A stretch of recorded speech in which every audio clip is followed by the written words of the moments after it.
I got to ask you to be 100% honest with me and the people listening. Was it a backwards pass this past week?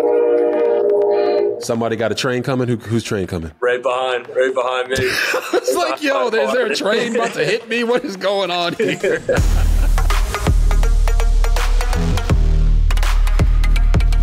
Yo, welcome to RG3 and The Ones, presented by Way Sports and Entertainment. I'm your host, Mr. Robert Griffin III, and on this show, we're going to be talking to the ones. I'm talking about the ones at the top of their industry in sports and entertainment. Whether they're rookies, vets, or anything in between, we're going to be talking to the guys that are on top of their game and know their game like the back of their hand. And you're going to have a front row seat, and luckily, by the end of this show, you will walk away with something that allows you to go be one of those ones in your own life. And on me, I'm just the one who was ghost riding the whip with Richard Sherman out in the Bay, and now I'm doing some Keith Lee style food reviews, so make sure y'all drop in the comments where y'all want us to go eat so we can tell you how good those places are. Listen, I wear a lot of hats, but there's no cap to what I can do.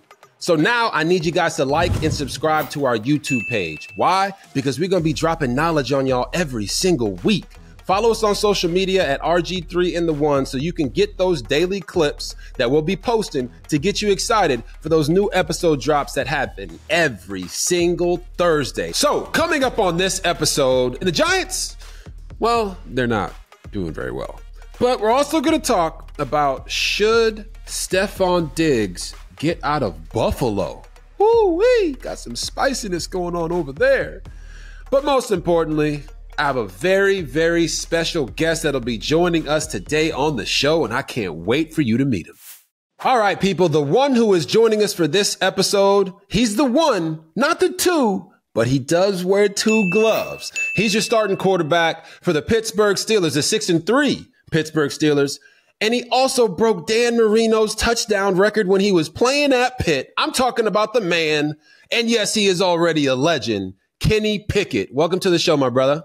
What's up, man? Thanks for having me on. Oh, no, man. You know, this conversation was a long time coming since we worked out together before the draft to now. You know, I've been really proud of you, man. Just how has the season been for you so far? Yeah, it's been good, man. Been good. Like you said, sitting here at 6-3. Some ups and downs, man, working through some things, but it's good to be at 6-3. I can tell you that. So before we dive too much into the season, let's talk about those gloves, right? We've had a couple guys in NFL history that have worn them. Teddy Bridgewater, Kurt Warner actually wore them for a little bit. Peyton at one point in his career was wearing the gloves to throw it. What inspired you to throw on the two gloves? It was one game in college. I did it. Played pretty well. Was throwing it really well. And, you know, Coach Whipple was my OC at Pitt. And he's just like, you know, try it for another game. And I tried it and I stayed with it, played pretty well again, threw well. And he's like, all right, let's keep it. And then ever since then, I've kept the gloves. So it's been good. It's been a good recipe for me. You know, I actually played a game, not in the pros or college, with the gloves on the throwing hand. Mostly it was because it was like too cold. I found it like a little harder to truly have the touch that I wanted on certain throws. How did you navigate that from having the bare hand, whereas having the glove that's like a little bit more sticky, and being able to still be precise throwing it? Because you are precise with it. Yeah, I don't over grip. I kind of just let the glove do the work. Okay. I never had that problem, but I think, you know, like you said, a lot of guys that I've talked to that tried it, they always say that, you know, it kind of sticks to their hand longer. I just tell them like kind of loosen their grip up. It doesn't need to be, you know, you have a glove on, you don't have to grip it hard. Some guys it works, some guys it doesn't. You know, I enjoy it. It was funny you say that because in this past game that I just called in college, I was calling the UCF Oklahoma State game. You know, Ollie Gordon II was a Heisman candidate, running back for Oklahoma State. John Rice Plumlee, two-sport athlete, baseball and football. I'm sure you're familiar with the two sports and the three sports that you did, you know, at your time. But it started raining at the game, like really bad. And I got on TV and I'm like, you know, you gotta loosen the grip on the ball just a little bit. Somebody got a train coming? Who's train coming? Right behind me. It's like, yo, is there a train about to hit me? What is going on here? Anyway, I'm talking about, you know, when you grip a football in the rain.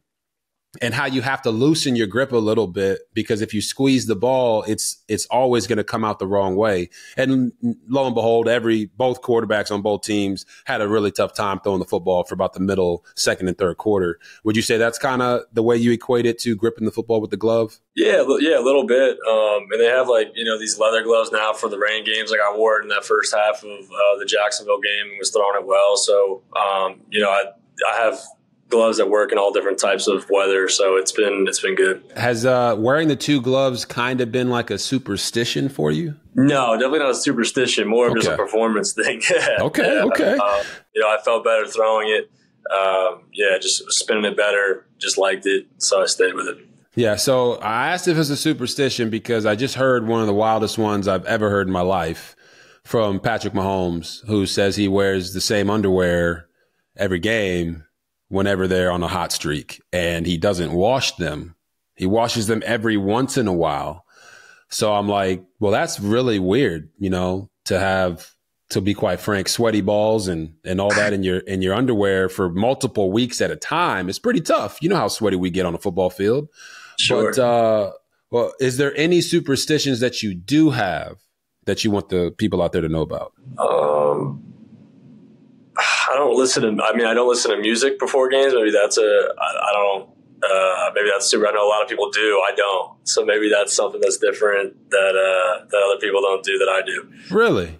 Yeah. Why would you do that? Or why don't you do that, should I say? I think just the way I like to play, if I listen to music and stuff, you get kind of like excited for the game. You get pumped up for the game. I'm not my normal, you know what I'm saying? I like to be kind of even keeled. Okay. I've always found that I play the quarterback position the best that way. When I was in high school and I played defense, I would. You play both ways. In high school you can have some fun, but ever since college, I think my sophomore year, I stopped listening to music before games, and I kind of stuck with that since my sophomore year of college. Gotcha. So you're not rocking with the recycling the same underwear then? No, I can't say I would do that. He's got to go out of his way to do that because we have the equipment guys, how fast they take stuff. So he's really got to go above and beyond to do that. So I guess you got to tip your cap for that. You got to tip your cap to the dedication to the superstition there. But you just said something that sparked a thought in my mind about playing both ways and the music portion of that. So I was actually having a conversation with Michael Penix Jr., who I know you're familiar with, quarterback for the Washington Huskies. And he was talking about how before games, the day before or leading up to the game, riding on the bus, he'll listen to gospel. But then when he switches to get on the field, he switches to Kodak Black. And before he makes the switch, he prays to God and says, God, protect me on this field. We're going to go out and have success. And I also want to say, please forgive me for the music that I'm about to listen to. Now, I laughed really hard when he said that because it was pretty funny. But when you talk about playing defense in high school, what position did you play on defense? I played a couple, man. I played corner. I played safety. I was a stand-up end. One game we were playing a team that was a muddy grass field, power eye. You can imagine how that kind of – yeah, man. I played. I kicked off. I punted. So played around a little bit in high school. Yeah, you kind of played a lot of positions. You was out there getting your TJ Watt on? You was rushing the passer? Try my best, man. Try my best. My goodness. But I will say this to you. I agree with the music portion of it. I listened to music in pregame, but I was always a calm guy. As a quarterback, your mind is just going a million miles a minute. You have so much to focus on. It's really hard to play quarterback, I feel like, at a high level when you listen to heavy metal or hardcore rap. It gets you in a different state of mind that the defensive guys can be in. But as a quarterback, I feel like you got to be more cool, calm, and collected. 100%. Yeah. So when you talk about, breaking Dan Marino's record at Pitt, the one thing that stood out to me was the fact that you're not sneaky athletic. I absolutely hate it when people say that. Because when you came into college, you were actually more of a runner than you were a thrower of the football. Talk a little bit about the growth process that you had when you first got into college as opposed to by the time you left college. Yeah, I got in at I graduated high school early, so I was able to, have that first spring at Pitt, which I feel like I really grew a lot and allowed me to get some time as a freshman. I think if I didn't have that opportunity, I wouldn't have been able to play as a true freshman.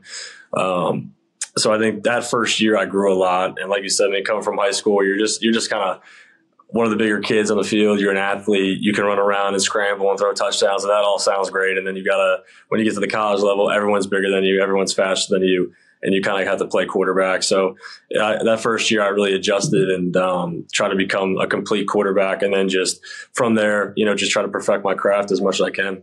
Yeah. And I think, for me personally, watching you, because, I called a couple games of yours in college while you're there at Pitt. And I really like to dive into where was this guy multiple years ago versus what is he now? And I saw a lot of similarities in what happened with you with what happened to me. When I first got into college, I was a runner, just got to be flat out honest about that. I'd ran for 100 yards in multiple games my freshman year in college. But by the time I became a redshirt junior, the year I left in 2011 to go to the NFL in 2012, I was mostly just a passer. But we were both dual threat guys that were breaking records, doing it at a high level. Your dedication and work ethic is something that I don't think a lot of people truly understand. And I got a chance to experience that with you at Test Academy there in New Jersey. Just how much of your ability to work hard, stay dedicated over the years has paid dividends in the process that you went through in college just by itself. Yeah, I can fully say that. That's the only reason why I'm here. I have athleticism, blessed with a lot of things, but if I just try to walk out there and do it, I would not be here. I think it was years. It goes back to when I was in even middle school, when I would talk to my dad and say, I want to be a Division I quarterback and I want to do all these great things. And he's like, that sounds good, but you got a lot to work. Right. It sounds great on paper, but there's a lot of work that goes into that. So I had to back up, what I was saying with my actions, and wouldn't be in this seat, wouldn't be in this position if I didn't have that work ethic and all those things that we did at Testament. I've been doing that since I was 13, right. Truthfully. I was driving to camps and training hard on, in the weight room, on the field, throwing in the classroom sessions, all those things that I feel like I was becoming a pro at a younger age in terms of my mindset of work ethic and preparation. So when I got to college, it didn't faze me. Now that I'm in the league, it hasn't fazed me. I just continue to live that kind of lifestyle. That's one thing people don't quite understand about you is just how long you've been dedicated to this process. And when I went to train with you in the draft, the point of going to do that wasn't to be hey, let me see if I still got it. I could care less about that. If you step on a football field, you're confident that you're the best guy on the field. I feel the same way.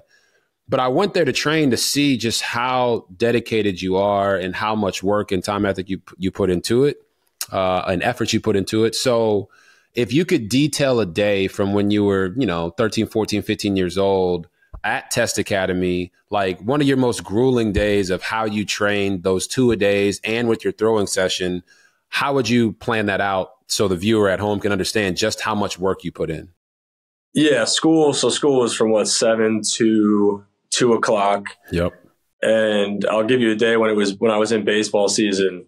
So this was the craziest days that I would have. It'd be school 7 to 2, baseball practice, lift and run after baseball practice. Me and my buddy would drive an hour up north for 7-on-7, and then we drive back, and it'd be 10 o'clock at night, and you just go do it over again. Wow. That was a spring day of mine, and I wanted to play baseball. I enjoyed it. But there's sacrifices that come with trying to enjoy something else besides, football. You still have to get in what you have to get in order to be a D1 guy. So that was a day in the spring for us. And I had one of my best friends with me at the time that did it with me, Joey Alderelli. He ended up playing at Monmouth University, which is close by where we were at training. So it worked out for both of us. Yeah, I think the thing that I came away with realizing was a lot of times quarterbacks are afraid to be monsters in the weight room, because there's this myth that if you work too hard in the weight room, that you can't be effective on the football field because you're too tight, right? Your biceps are too big, your back is too big, you're not as flexible. But you are an animal in the weight room. An absolute dog.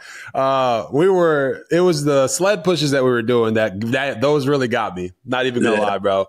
Yeah. Those attacked me the gorilla jumped on my back on a couple of those. I was out there waddling like a babbit. You know what I'm saying? Like, it was really hard for me at that point of the workout. You know exactly what I'm talking about too. Yeah, it's the finisher, man. It was the finisher. Describe to the fan at home what the finisher was for your workout. We had sled pushes and sled pulls. I think we did like 400 yards a piece, maybe. So it was a good finisher. It was a leg day, and then we threw after. Yes. And I always find that throwing at, like, people, I think, probably go back and forth on the philosophy of throwing before you lift or throwing after you lift. I think if you throw after your lift, you're tired, right? Like, you're not at your best. But, you know, in games in the fourth quarter, you're going to be like that. You know, you're going to have days where I've been hurting, whether you're injured, whether you're gassed, whatever it may be. And I feel like when I train in that aspect of it, when I get to the fourth quarter, I'm always pretty good with where I'm at.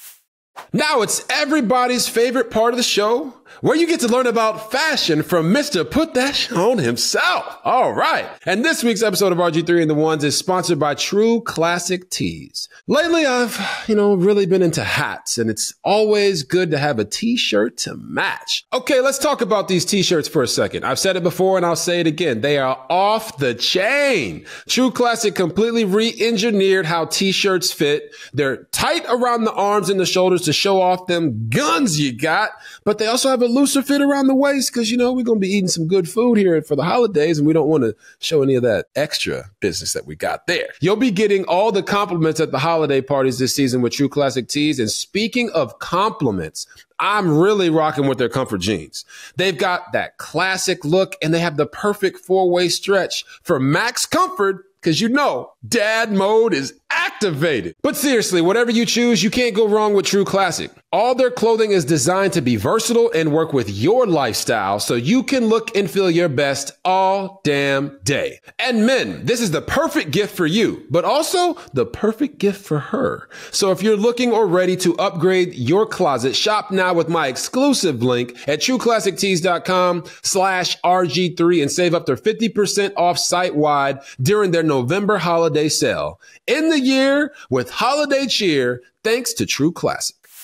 Have you been looking up recipes on social media for Thanksgiving? You sure you want to take that risk? Well, luckily for you, this week's episode of RG3 and The Ones is sponsored by HelloFresh, America's #1 meal kit. The holidays are right around the corner, and HelloFresh can help take the stress out of dinner by delivering everything you need to cook up those tasty meals right at your door, saving you tons of time and most of the time money and disgust. I've been dipping my toes in the food critic game lately, and these meals are fire, y'all. That's where HelloFresh's 15-minute meals come in. These quick fixes help you get wholesome meals on the table in less time than it takes to get delivery. It's also the most wonderful time of the year, and it's also the most delicious. Enjoy every bite of the holiday season with HelloFresh. Choose from over 45 weekly recipes and over 100 curated picks from HelloFresh Market. 100 options? Good God, that's crazy, y'all. And get this, HelloFresh is so much more than dinners. HelloFresh can help take the hassle out of every mealtime occasion with easy breakfasts,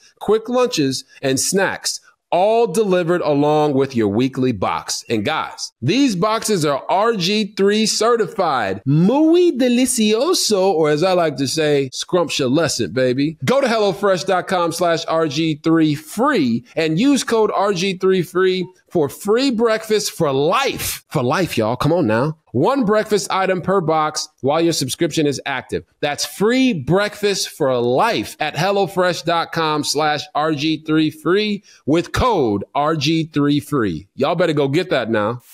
Yeah, you kind of put yourself in an environment that is going to try to mimic the game, because I always tell people there's really no way that you can prepare to play football other than to play football. Right.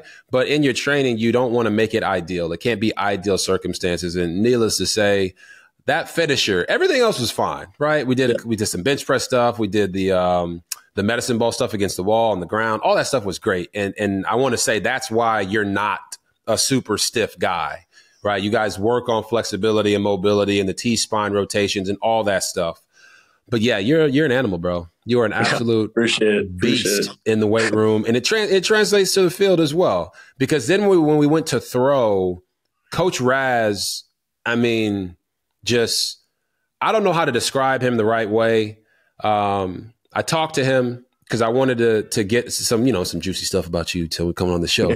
But, Coach, to me, he's kind of tapped into what makes you who you are, trying to throw the football in the right way, making it as easy as possible, and being fundamentally sound. Just talk about how much he has meant to you as your quarterback coach and just as a mentor off the field. Yeah, he's been with me on this journey since I started training with him since I was a freshman in college. Yeah. So I got with him in college. He grew up, actually was a neighbor to my grandparents, my mom growing up.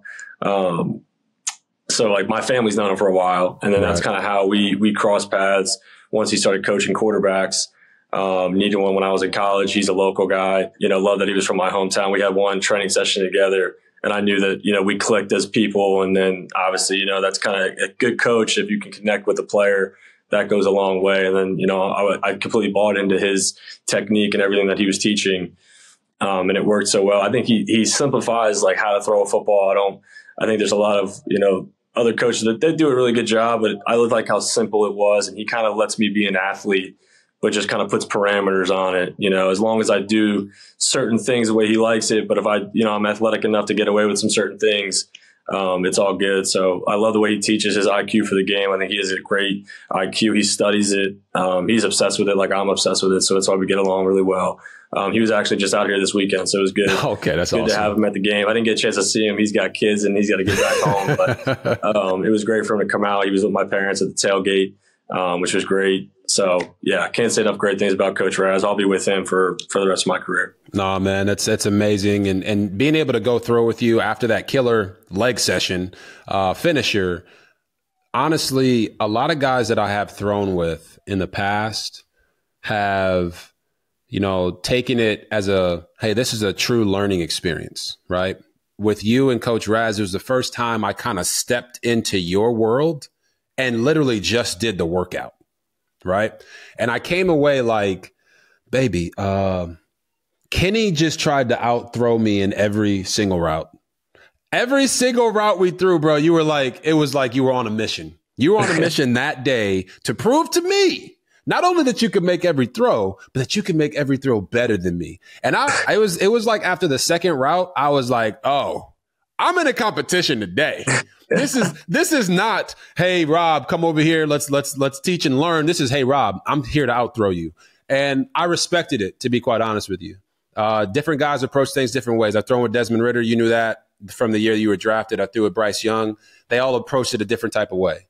But I respected the fact that when you stepped on that football field, you were saying to yourself, I know I'm the best, and I'm going to come out here and I'm going to show Robert that I'm the best.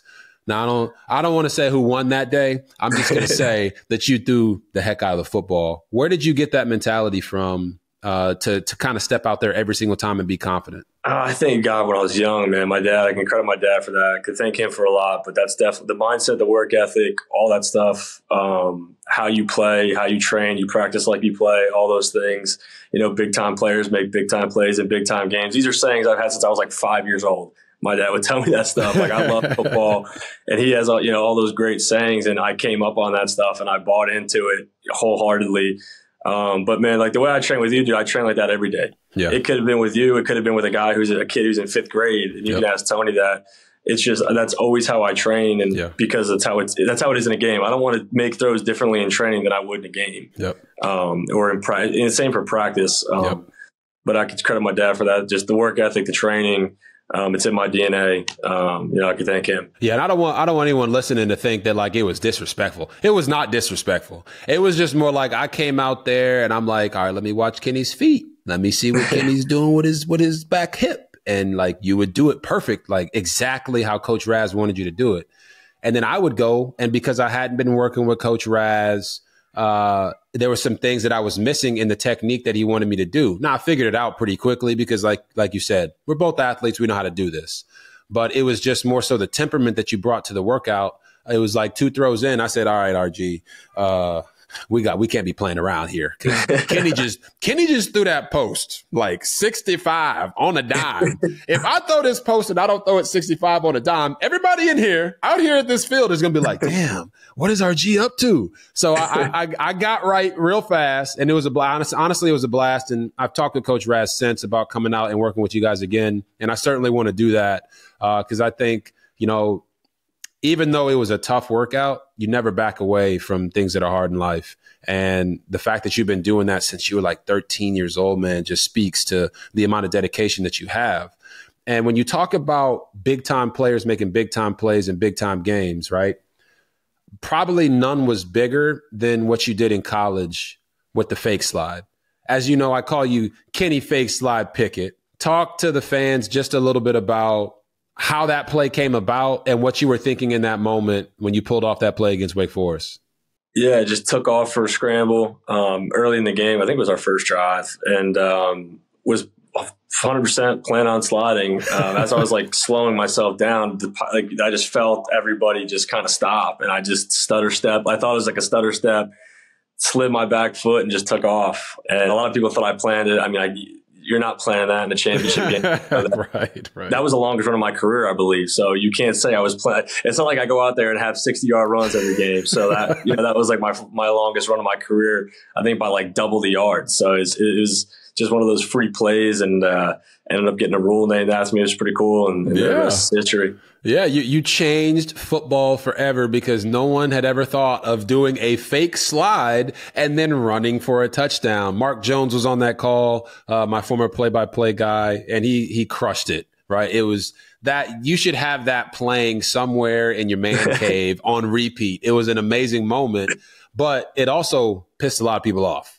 And by a lot of people, I mean a lot of defense guys. So when you came, even on your own team, when you came back in the locker room afterwards, was anybody on your own team on the defensive side upset like, hey, man, you can't be doing that? Hell no, man. We just got a ring. It was smiles, hugs, and we were enjoying the weekend for sure. But yeah, there was a lot of blowback after. A lot of people are really either sensitive or they like to overreact to things. And make a huge deal out of things that, if they took a second to think about it, probably wouldn't react that way. But TV, you got to get viewers, you got to get clicks. But yeah, it blew over in like, probably a month or two. Gotcha. Did anybody, when you went to the Steelers, bring it up at all, or was it already old news? If anyone ever brings it up to me, they're like, hey, man, just let you know that fake slide was sick. I've never had someone come up to me and say anything else besides that, because it was just one of those free plays. It happened the way it happened. I mean, they got a rule change. You can't do it now. So obviously I won't be trying it at this level or, any other game in my life. So, right. I also think your point about it was a sick play. Like people say that to you because it was a sick play. Like it was unbelievable. I remember detailing it because I called that game and I detailed it on the broadcast. And I'm like, I don't know if anybody else would have been able to pull that off and not tear their ACL or something. Don't throw their hip out because the way that you did it was so unique. And, it'll live on in history forever. So I don't think that there should have been any blowback at all. The defensive guys shouldn't have stopped freaking 5 yards away from you. Then, they were very far away. They were very far away. Like very far. It wasn't like they were close. And that was the only, I wouldn't have tried it if they were close. Exactly. So. And it wasn't like you tried it, right? It just happened. It was a natural reaction because you're not sneaky athletic. You're just athletic. Nah, you know what I mean? Right. That's right. So another thing that I saw that was pretty interesting is your first career win was against Tom Brady and your first start for the Pittsburgh Steelers. It's got to be a pretty special moment. How did that make you feel that you were able to get your first career win as a Steeler over the greatest of all time? Man, it would have been special. I got knocked out of that in the third quarter, like halfway through the third with a concussion. So I didn't get a chance to meet him after the game, obviously the greatest of all time. I think we were up 10, got knocked out from that game. Wish I could have finished it. But, yeah, I guess you could. Yeah, I got the first, technically, the first win, but I didn't finish it. There was 20 minutes left or so that I wish I could have finished. But definitely cool to say, your first start was against Tom Brady. Yeah, and I'm sure he probably did some voodoo or something. He was mad at you because you guys were winning. Tom's an interesting guy. He is the greatest of all time. And I know that you've had, the ups and downs of the ebbs and flows of being an NFL quarterback. But when you look at being in Pittsburgh for so long, just when you were drafted, how special was that for you to be able to stay in the same area, basically be in the same building, essentially, and continue your career there with people that know you, that love you, that know how to get the most out of you? Yeah, it was special. It was special. I got a chance to win a championship at Pitt, and, that's the goal here with the Steelers. So, if you get one on both sides, you did all right. So that's kind of, the goal, and everything we're working towards is to win it, to be champions. So it's awesome. It's an honor to walk on the left side of the building now instead of the right. Always grateful for the experiences that I had though at Pitt. All the people there, love everyone in that side of the building. But it's cool now to have that relationship where I can walk over there and see my old coaches or see my old strength staff that I had, and chop it up for a little bit and then walk back over. I think it's pretty unique, and obviously you can only do that at Pitt. Yeah, I mean it's unbelievable, and I can tell you right now, the people at Pitt, they love you too, buddy. Your first ACC championship ever. What you were able to do with Coach Whipple and that pro style offense that he brought to the table, really, I think propelled you to become a first round pick. And obviously when you lift a program the way that you did, there's something special about that when it comes to the quarterback position. So special that we were actually able to predict that you were going to get drafted by the Pittsburgh Steelers. I don't know if you remember that, but we did the sock deal and had you pick a random number, and you ended up picking the number that my wife was holding, the Pittsburgh Steelers sock. So I do feel like a certain level of credit there for being able to predict that. But in your mind, I saw your face light up and the joy when you saw the socks, and it wasn't even draft day, right? It was just a cool type of moment, and we brought it back and talked about it after you were drafted. But was there ever any other place that you wanted to be other than in Pittsburgh? I always wanted it. They were at 20, and it was the range I got was 6 to 20, so that was the back end of it. And I'm like, maybe I'll be there, maybe I won't be, who knows? But that was, the number one spot was Pittsburgh, and it was just the timing of it. Like, I didn't know if I'd be there. That was always the thing. There were some other teams that you just didn't know what was going to happen. People were moving around. Got lucky to fall to 20, honestly, and go to the best situation for me. Oh, I mean, it's beyond the best situation. As you talked about before, being able to be in the same place, walk into the left side of the building instead of the right. What is it about Steeler Nation that just makes them the best fans, in your opinion? Probably how passionate they are, and how much they care about the Steelers, man. And it's the city. It's when you go to away games, they're there. Home games, obviously, is an unbelievable environment with what they bring. Right. So it's I think the coolest part though is when you go away and it's almost like a home game. I think that's like one of my favorite aspects of our fans. And what they bring to the table. So it's been a really cool experience for me here. Nah, they travel well. And, I've had my own experiences playing against the Steelers, and it's always a tough physical game every single time. And when you have to go out and replace a guy like Big Ben Roethlisberger, and even when you're coming in the door, he's kind of like saying in the media or wherever that, I don't really want them to succeed without me, especially in the first couple of years after I'm gone. You want to kind of feel like you're wanted. Now, I know that you guys ironed that out, and he was very open and honest about that, which I thought was a really cool moment between you and Big Ben. But did you hear that initially coming in? No, it wasn't initially coming in. It was after when I was on the show and he said that. And, listen, he's a legend. He's a Hall of Famer. He's got 2 Super Bowls, man. His resume speaks for himself. So he's an unbelievable player. I'm glad that he's rooting for me now. I'm rooting for us, and we're all pushing in the same direction. And when you look at it from that standpoint, how tough did you think it was going to be when you came in to replace a legend like him? Yeah, it's going to be tough. I mean, you're lying to yourself. You don't think it is. You're replacing a Hall of Famer, a guy that's played at the highest level for so long. 17-year career. He's all these people known for 17 years. For 5 of them, I was next door watching. All the time. Yeah, that's true. So it's you understand that, and you're honest with yourself, but you quickly have so many things going on, man, that you're just trying to win, and that's all I've since I became the starter. That's all I've cared about. All I've ever desired to do is just go out there and win. So as long as we keep doing that, I think we'll find ourselves at the end of the year where we want to be. Right. So, and I 100% am in lockstep with you there. As a quarterback, sometimes people get caught up in the stats, they get caught up in all the outside noise. But at the end of the day, the bottom line is you got to win football games. And we've talked about that throughout the year. Just keep winning, man.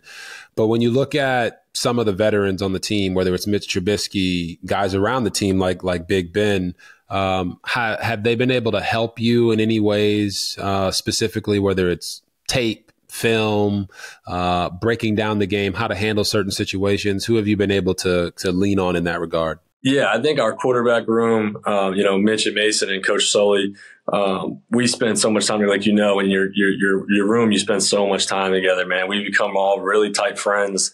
We grab dinner on away games every night that we go out to the, new cities. We grab a bite and kind of, try to be normal people for a little bit. But those guys are kind of like older brothers to me, all the time we're cracking jokes and they bring great energy to the room and we all bounce ideas off each other. When I come off the field, we're all looking at the pictures. What can we do? What can I do to be better? And you name it. It's an awesome, I don't think it's like that all the time. When you get to the NFL, I think obviously, sometimes it's like a rocky road in that quarterback room, but ours is unbelievable. So a huge shout out to those guys.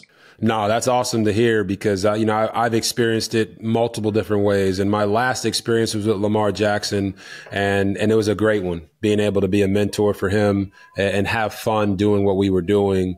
Just really getting him to see the game at the NFL level and then allowing his talent and for him to just go out and go do it, which is something I think that you do extremely well. When you step into the quarterback room of the Pittsburgh Steelers and there's a certain legacy and a certain expectation from the fan base, how did you handle that and handle that pressure to be great all the time for a team that's ready to win now? Yeah, I think the way I hold myself accountable and the way I approach everything matches what everybody else does. I promise you nobody has higher expectations or puts more pressure on me than me. You know what I'm saying? In terms of going out there and performing and doing what I need to do. So no one, puts the work in like I'm doing. You know what I'm saying? I'm the one out there, working in early mornings, late nights, doing everything I can to play, battling through with that, whatever it may be, just kind of at peace with it is what it is type deal. People are going to say what they want to say, but I'm very confident in my abilities and what I can do. And as long as we win, that's all I care about at the end of the day. And it's funny because Coach Mike Tomlin literally just said the same thing. He talks about y'all's relationship and how y'all are open and honest with each other. And at the end of the day, you guys are judged off of wins and losses. And right now you guys are 6-3. Regardless of what anyone else wants to talk about with yard differentials and whatever it may be, you guys are finding ways to win games. I've always been fascinated by Coach Tomlin and how he motivates and how he leads his team. What is it about him, in your opinion, as a young player that makes him so special? I think how he relates to his players, one, and then his football IQ, two. He's been around it so long. He's a great person. You everything he said, he'll lay it out to me exactly how the game's going to go, and I take it to heart, and I try to execute the game plan to the best of my abilities. I think the number one thing for me, people talk about engineering victories. We have a team meeting where he goes over the offense's plan, the defense's plan, the special team plan, and we're all in there to listen to it. And that's a meeting one of my favorite meetings of the week because I can hear what the special teams plan is. I can hear what the defense's plan is. So I know how they're playing on both of those phases, and I know how I need to play on my phase. So you talk about engineering victory, it's all three phases together working. And I think having the understanding of how this game is going to get played out, if all three phases execute the way they need to, I have a pretty good feeling of how the game's going to go. So I try to do that to the best of my abilities when I get out there on Sunday. Nah, and it makes sense because I remember that happening when I was in Baltimore with Coach John Harbaugh. And it's funny that the AFC North just has all these coaches that know how to, really tap into their players and what they need to accomplish. But it's really just for the people at home listening. You get a snapshot into something that not everybody knows, right? Sometimes you think it's just the offense doing their thing and the defense doing their thing and special teams just over there twiddling their thumbs until they got to kick or punt a football. But it's really everybody all in it together, understanding the plan, and that creates cohesiveness and it creates connectivity amongst a team, which is why you see the great teams, in my opinion, they have those meetings and they understand the plan. They understand the assignment and it holds everybody accountable. which I do think is one thing that Mike Tomlin does with the best of them. So when you look at just for you as a quarterback and this offense, what do you think is the biggest difference for you from last year to this year? Yeah, full understanding of our system and what we're trying to do. You know, as a rookie, you're just kind of trying to survive and advance, man. You know, I got to get all these plays. You're comfortable with it, but you're not fully comfortable with it. Now I feel like I have a full total grasp of the offense, the system, and the play calls.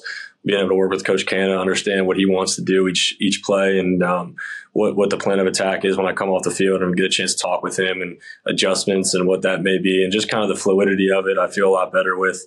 And you're always growing, man. I'm still only, I think 21 starts I've had in my career. So I mean, it's early in the game. I'm learning every day still. So it's awesome to have an open mind going into this and just trying to improve every day. So Kenny, your offense has been under a lot of scrutiny early part of the season, right? You found ways to win games, and your offensive coordinator, Matt Canada, actually made the switch from being upstairs to coming down to the field. How do you think him being down on the field has helped you guys offensively? I think it's great to, I always communicate with him on the headset when I come off the field, but nobody else gets the chance to do that. So I think once we have our conversation, he can go to the line, he can go to the backs, the tight ends, receivers, and say, hey, this is what we're seeing. We need to do X, Y, Z better. We're going to counter what they did with these plays. And I think it's just good for him to be down there and the guys to see him and have that face-to-face interaction. So I think it's only a positive that we're getting out of it. When I talk to Coach Whipple, and I've talked to other college coaches and pro coaches, they talk about the difference from being up in the booth as opposed to being on the field. In the booth, it's a controlled environment, right? They can see everything a lot better. They can be what I like to call the quote unquote mad scientists, right? It's a very calm environment. But when you're on the field, you're in the thick of it, right? You feel the emotion of the team. And what they've always told me is they can get the pulse of the team faster and get them back corrected quicker. And we see that Steve Wilks, the defensive coordinator for the 49ers, came down to the field this past week. We saw how that turned out for them. And when you talk about him being able to go talk to other people and clearly give the message of what you guys are trying to accomplish, do you think that helps more in the passing game or in the running game? I think both. Okay. I think both, because he can. The line has clear communication with him on what the front's doing, what the backers are doing, what we need to do to adjust to it. In the pass game, you may not be able to see as well the coverage, but you can look at the pictures and you're almost getting what you would get in the box anyway. And just after the series, after the drive, and you can talk to the receivers what they think's there, what I think's there. I think there's a lot of positives beyond the field, truthfully.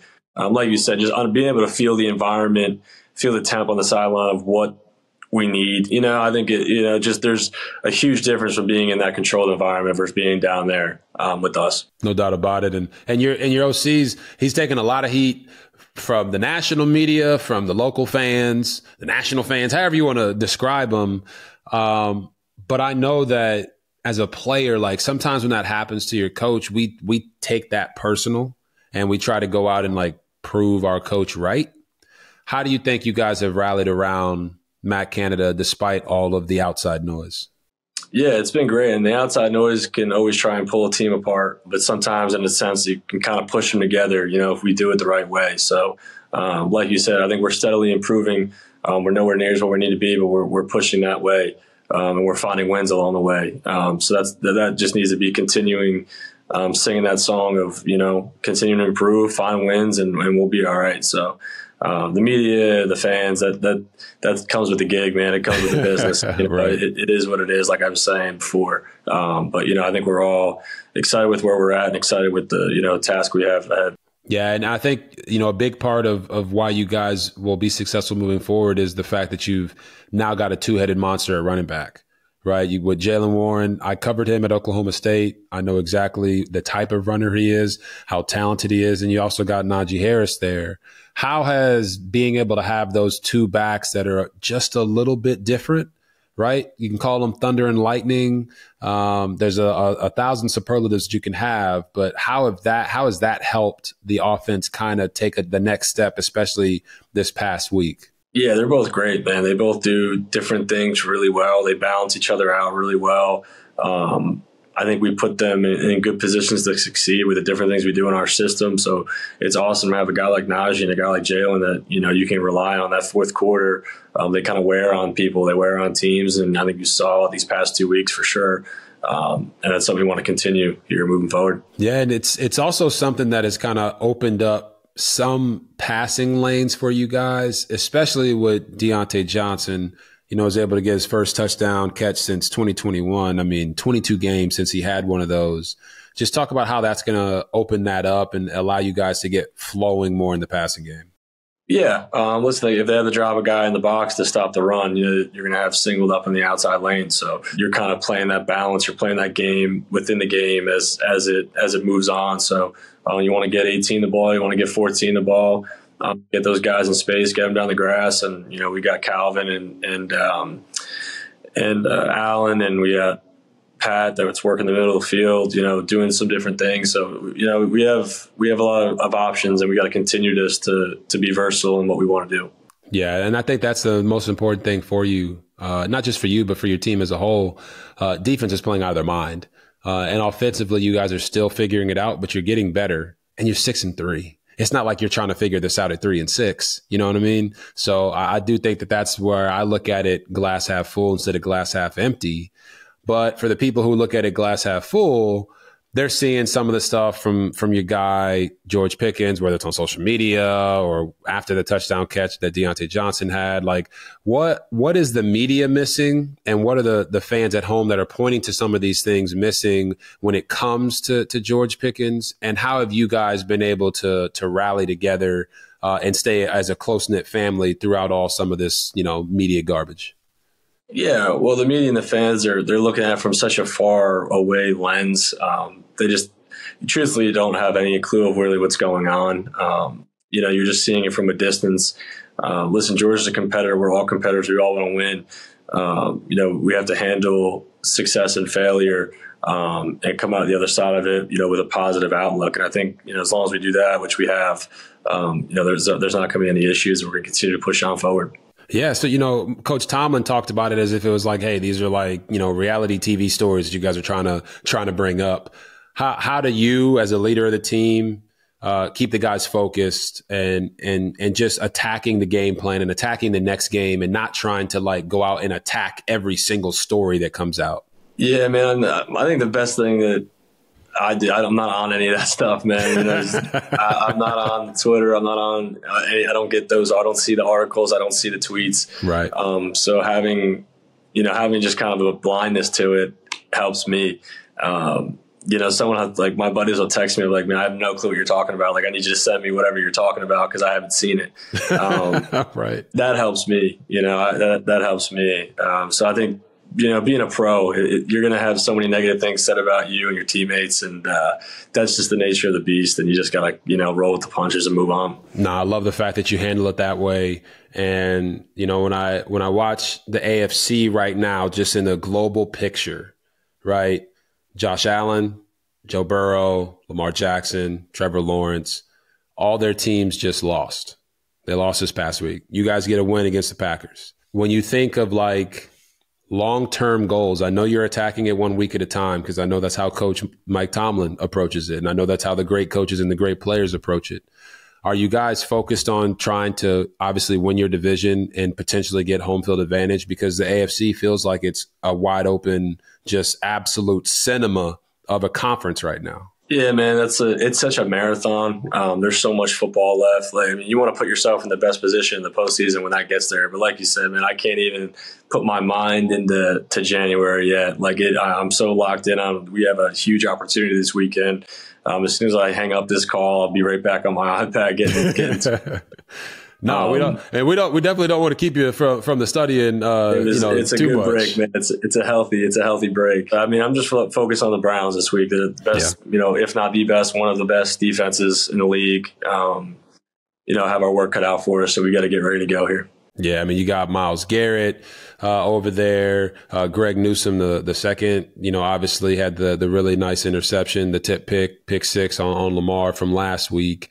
The thing that fascinates me about the Cleveland Browns is the fact that they have found a way to win games at 6-3 without their $230 million quarterback playing like a $230 million quarterback. He just has to manage the game, which is what he did in the second half last week, going 14 for 14 and using his legs to kind of escape a little bit. When you look at that defense, I know it's early, but what do you see that they present that is such a problem for an offense to have to handle? Yeah, I think it starts with their pass rush. Their linebackers run really well.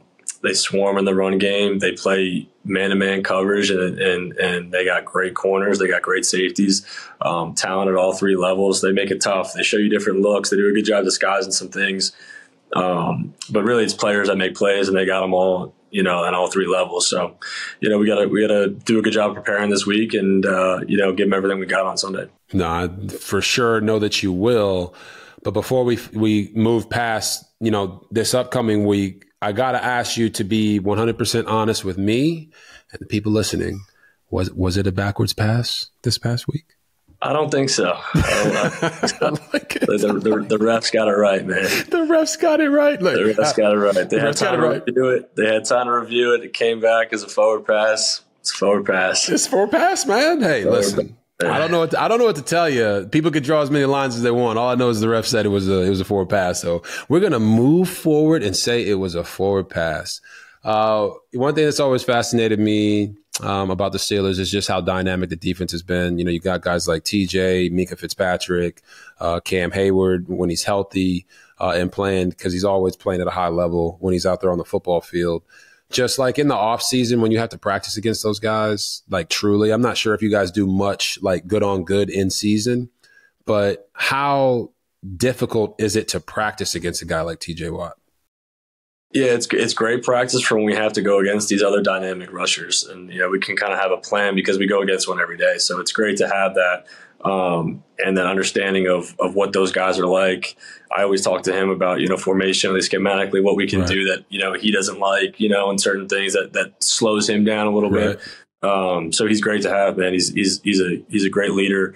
The best in the game, in my opinion, and I'm glad he's on our side. I bet you are. I've had to go up against TJ a couple times, and let's just say, I'm not scared, right? We're never scared when we're out there on the football field, but that's a scary dude. And when he gets all amped up, there's some stuff he says. I don't even know if he knows what he's saying, but he is out there balling his tail off. It's game time, and you know what that means? High impact action on the field. After filming this podcast, I love to run a good old warm bubble bath, and yep, you guessed it, this week's episode of RG3 and The Ones is sponsored by Dr. Teals. It's the holiday season, and I'm about to be running around those malls like a madman trying to get my kids these presents.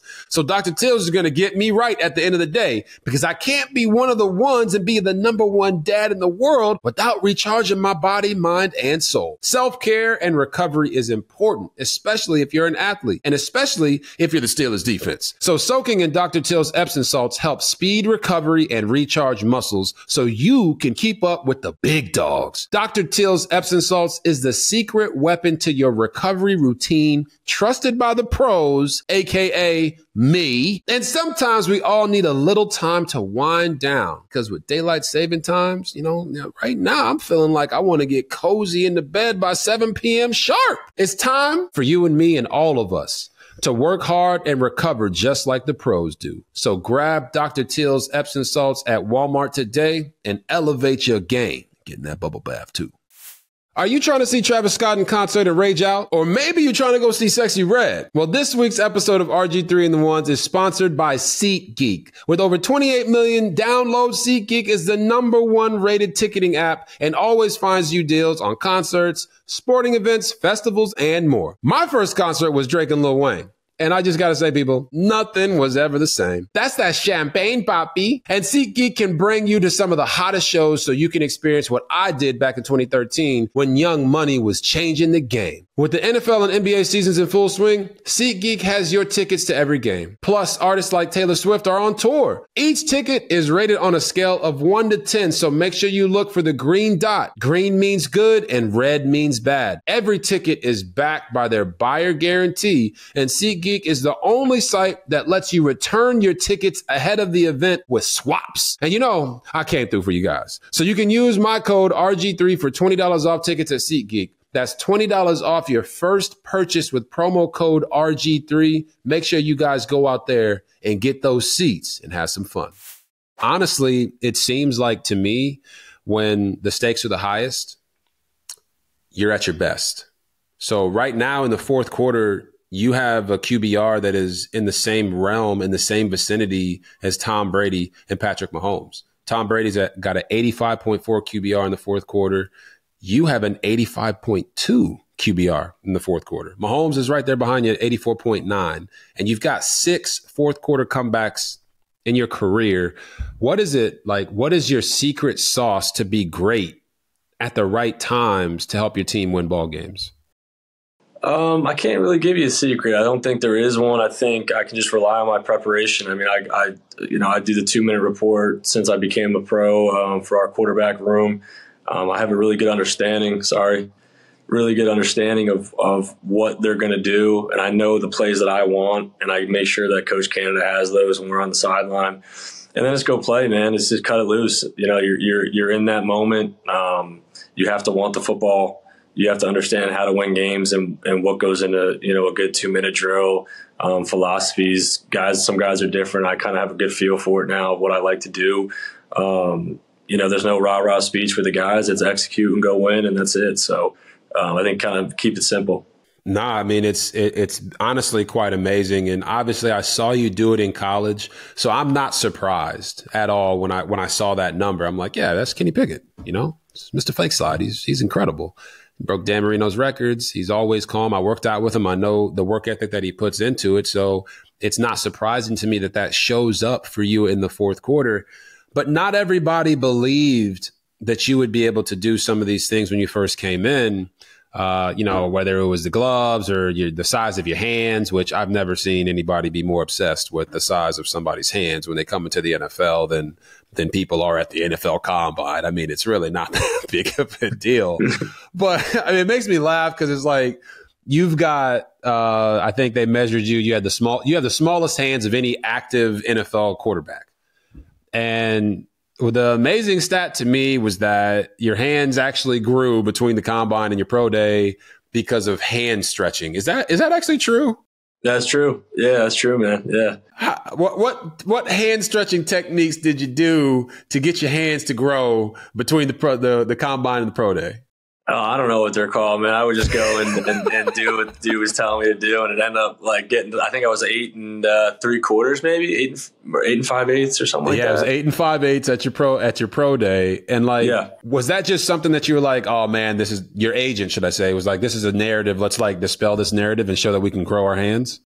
I mean, yeah, not even like grow my hand. Like I was just kind of like.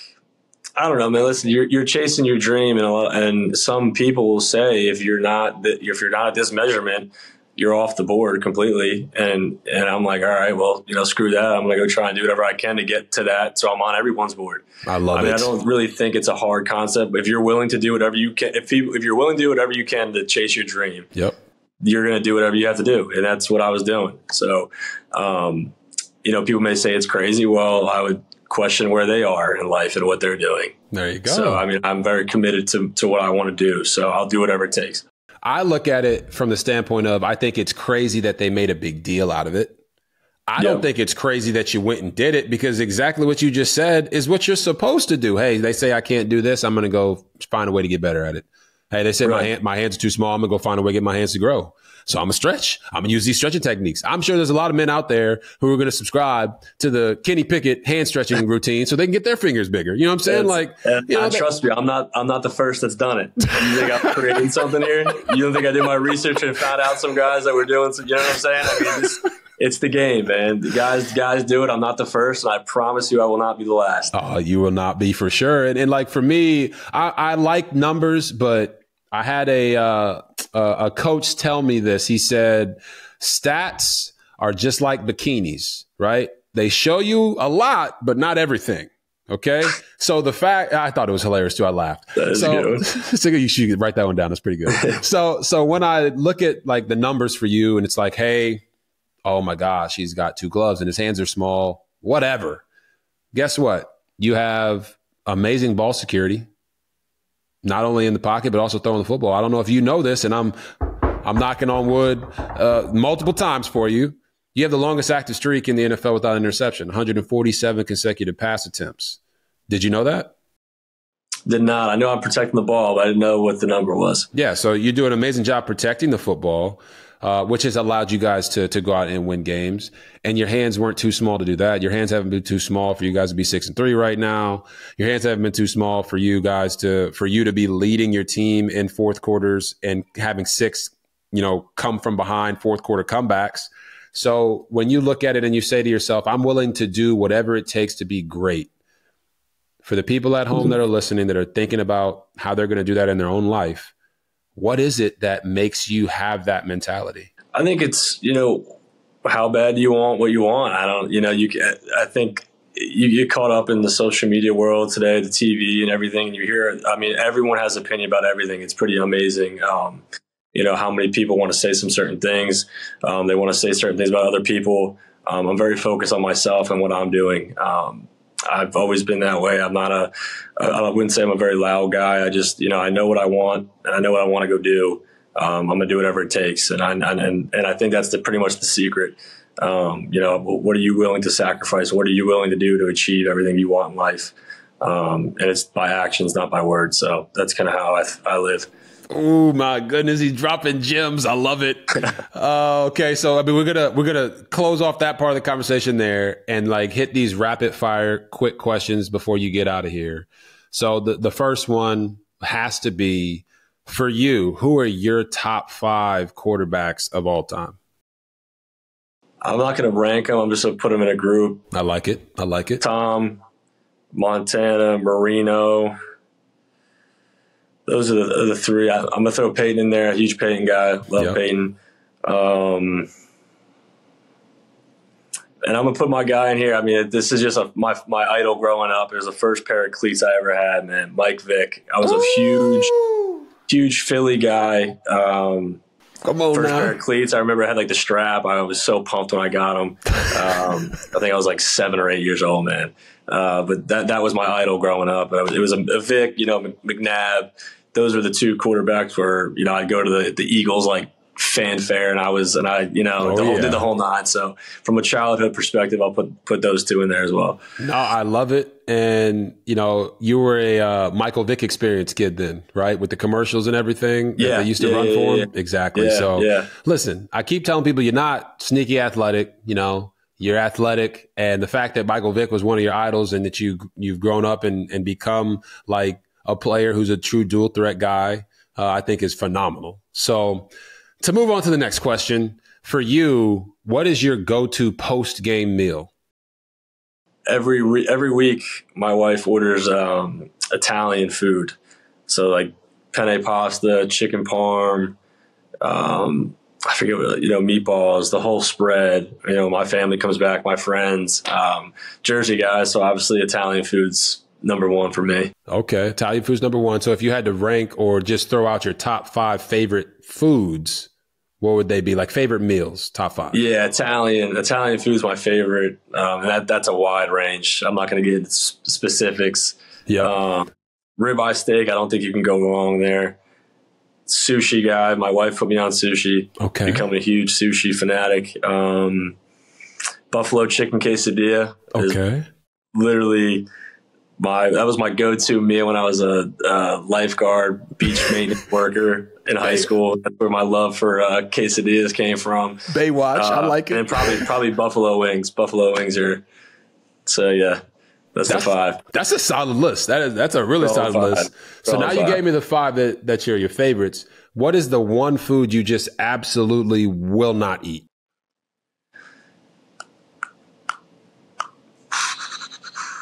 Probably broccoli. I'm not since I was young, I just can't do broccoli. I like greens, but broccoli's just doesn't do it for me. Okay, I can respect that. Do you have a biggest ick, the thing that bothers you the most? Play this game with my wife, and I don't know. I don't know what I would say. Don't get in trouble now. Don't get in trouble. I don't know. No, I'm saying just in a I don't even know what I would say in this setting. We'll circle back for that one. I'm sure we'll bump into each other soon, and I'll I'll have an answer for you. Okay. I appreciate that. If it's someone's first time going to Pittsburgh, since you're a Pittsburgh connoisseur, what would you tell them, or where would you take them to eat? I would take them to Serafino's, and it was where my first visit to Pitt, I went there. Okay. It's a small Italian place in Crafton, out towards the airport if you're leaving from the city. Joe runs it. He's a Pitt guy. It was my first spot. Unbelievable food, Italian food, which is my favorite. That's where I take you. Okay. And then my last question would be, are you a basketball guy? I am. Okay. So for you, I'm going to put you on the spot here. Okay. Jordan or LeBron? I'm a huge Jordan guy, man. I think watching his documentary and stuff, and his mindset and everything just clicked with me. My dad was a Jordan guy, so I kind of came up with the Jordan. Nothing against LeBron at all. He's obviously up there as well. And then if you could give a top 5 for basketball, who would you say? Obviously Jordan being one. Yeah, who would Jordan, you say the next? My other idol growing up obviously was AI, because I was a Philly, being a Philly guy. AI, I wanted to be Mike Vick in football and AI in hoops. So you got Kobe, Jordan. you have to put Kobe in there. AI, Kobe. I love KD. I love the way he plays. Okay. I think he's ridiculous. And then Shaq, I think, is one of the funniest dudes ever. I watch him on TNT. He's hilarious. So just from how good he was to his personality, I'm throwing the big fella in there. I like it. That's a great list. Yeah. And listen, man, I appreciate you coming on RG3 and The Ones, because you are one of those ones, and I really, truly respect everything that you do and how you approach the game. Keep killing it this season, my brother, and we'll talk soon. Will do, man. Appreciate you.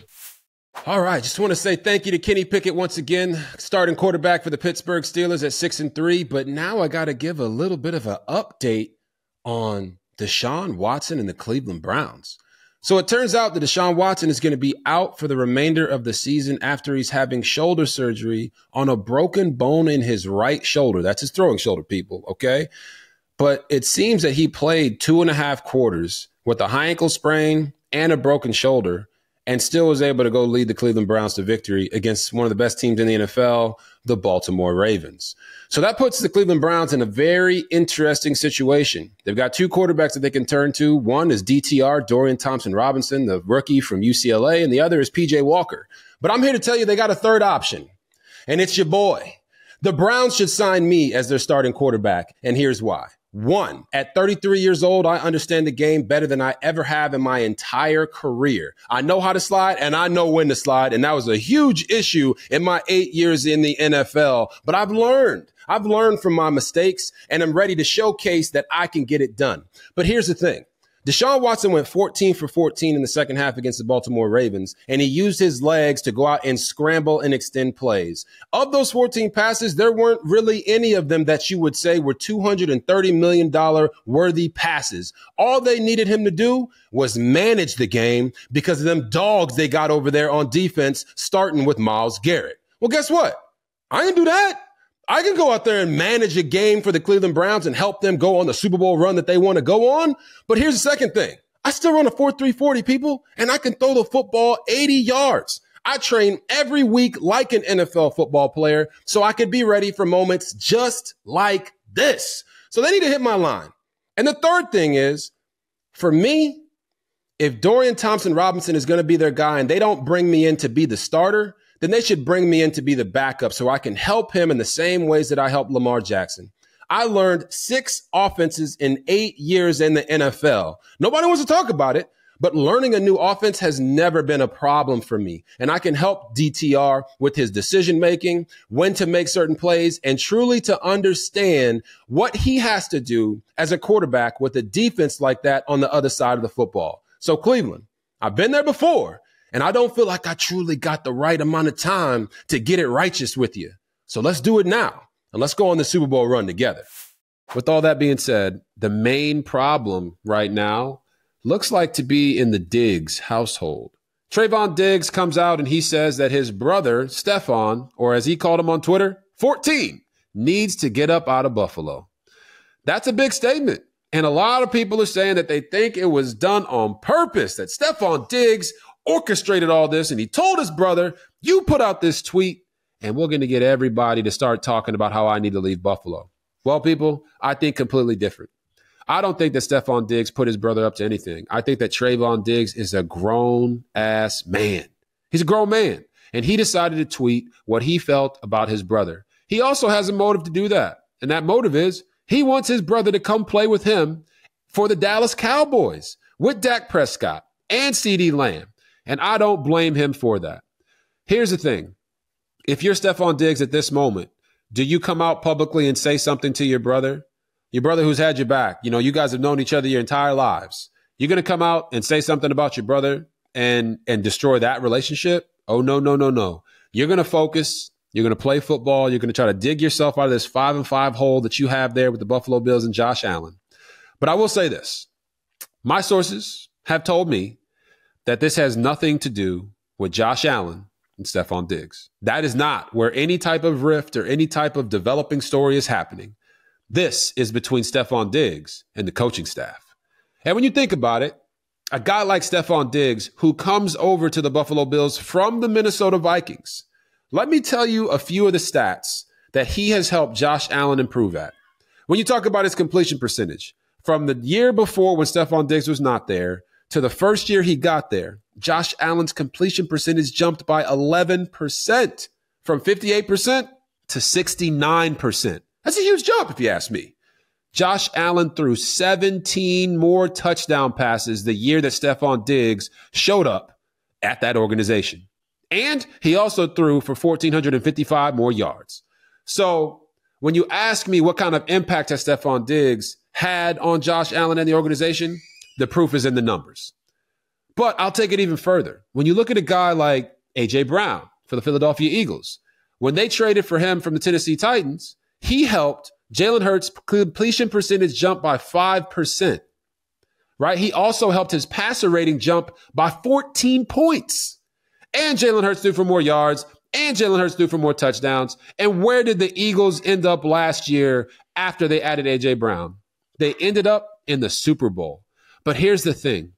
Earlier this year, A.J. Brown had a scuffle on the sideline, whether it was between him and Jalen Hurts or him and the coaching staff. Whatever he said in that moment, they listened to him.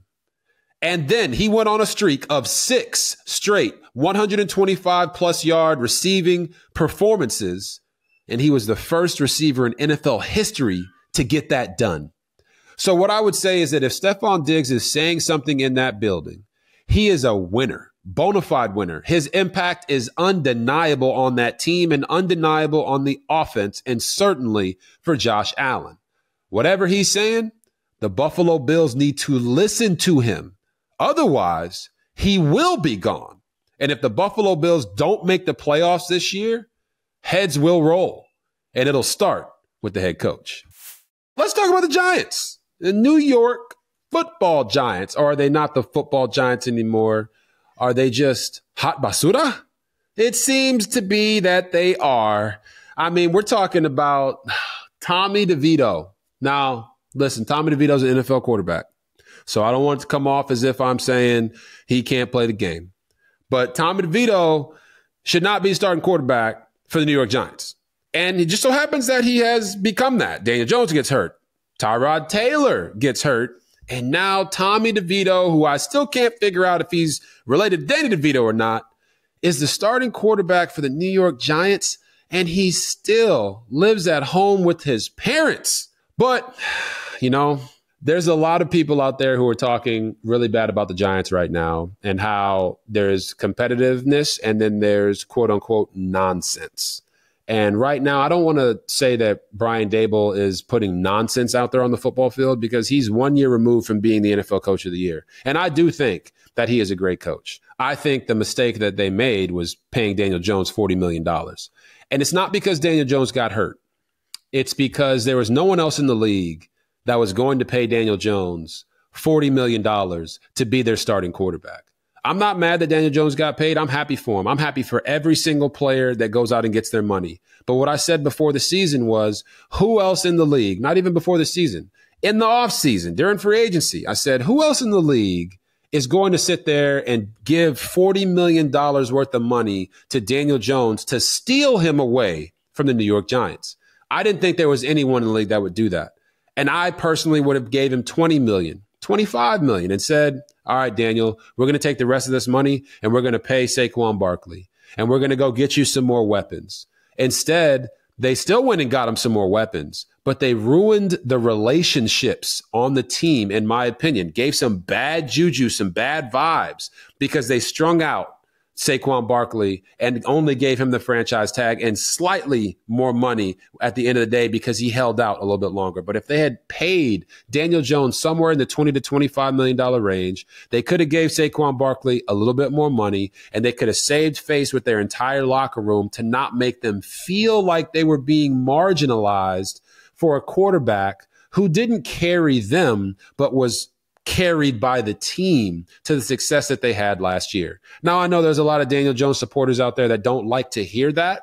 And I know that Daniel Jones did have an effective streak there at the end of the season, but you don't pay a quarterback $40 million who threw 15 touchdown passes. That's just not how it goes. Fortunately for Daniel Jones, he got his money, he signed that contract, and he's going to get paid. But now because he is injured, it puts the Giants in a tough situation. Do they go draft a quarterback early in the first round in this upcoming draft because they're going to have one of those high draft picks? Maybe they do. But now what do they do with Daniel Jones on the back end? Simply replacing Daniel Jones as a quarterback and not doing anything to supplant or support the rest of your roster is not going to make them a better team. I don't care who you get, whether it's Caleb Williams, Michael Penix Jr., Drake May and his mama, anybody. It doesn't matter. You have to improve the offensive line. You have to improve and go get one of those superstar playmakers on the outside like a Marvin Harrison Jr. or a Rome Odunze. There's a plethora of receivers coming on this draft that they could utilize. But I wouldn't want to put a young quarterback in that situation behind that offensive line right now. And I think the Giants, although they look like hot basura right now, if they go out and put one of these rookie quarterbacks in a bad situation, it's not going to get better come next year. But when we talk about Tommy DeVito and him living with his parents, it takes me and makes me think about my own parents. Not because I lived with them when I was playing in the NFL, but because this past weekend was Veterans Day. And Veterans Day means something special to me as a military brat, as a kid that grew up moving around, which is one of the reasons I have the phrase that I say in games of that man has more moves than a military family. It's because I lived that experience. I was born in Okinawa, Japan. Shout out to my Japanese people out there. I like to call myself Blackanese many times, and I feel a connection there. So hopefully I get a chance to get back out there. But that's where I was born and moved around multiple times, went to 4 different first grades before settling in Coppers Cove, Texas. And for me, as a military brat and my parents being military veterans, I want to say to everybody out there who has ever served this country, thank you for your sacrifice. Thank you for everything you have done to help us experience and live the freedoms of life that we get to in the United States of America. You know, one of the more touching moments that I've ever had with my parents, who served 34 years combined in the military, is when my dad got stop lost to go over and serve in the war in Afghanistan.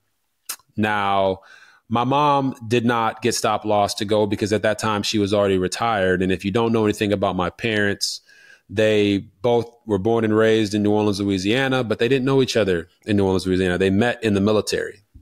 So the reason that this story about my dad getting stop lost was so prominent is when it was 2000, man, I honestly can't remember the year right now, but my dad got stop lost to go serve in the war in Afghanistan on my birthday.